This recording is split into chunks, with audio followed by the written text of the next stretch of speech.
If you're an author who has released multiple books and you're wondering how to keep sales going even well after the release date, this is for you. You're definitely going to want to save this one. When you have multiple books under your belt and you're trying to write a new book yet still promote some of the previously released books, it can feel like a lot to juggle. And it is a lot to juggle. And so having a plan in place and a strategy to know which books you're going to promote when is going to really help you out a lot. And the great thing is that it doesn't take that long to plan out. So here's what you're going to do. So the first thing is you want to get a big picture view so you can just kind of map out the year. And then let's say you know for sure that you have a new book coming out in February. So with this new book's release, you know that you're going to be using January to really promote it. You're going to be promoting in February and then into March. And then as we get into April, you know you're going to want to still talk about your new book, but you can also talk about your first book that you released.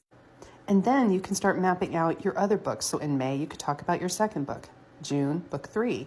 And then you can come back, like let's say you have 5 books out now, you can start talking about your new book again and start to breathe new life into that since you really hadn't done many promotions since April.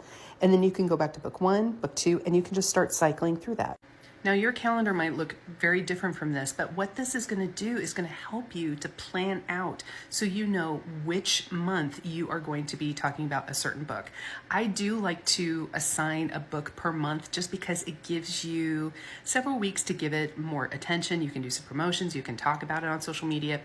You can create all sorts of different promotional things that you can do with it, but this gives you kind of that look to make sure that you're giving each book the attention that it needs to really boost the sales.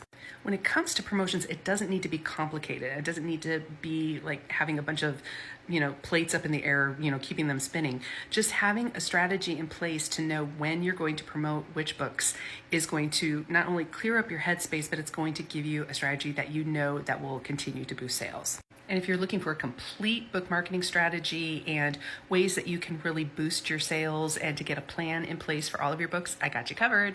Check out my book marketing starter kit. It really helps you to map everything out, create a strategy and a plan so that you know that you are best promoting your books and connecting with the right people. It really relieves the stress. It helps you to have a plan in place and it walks you through everything step by step. You're not going to be wondering, where do I start? How do I promote this thing? We got you covered. So go grab your copy in the link in my bio.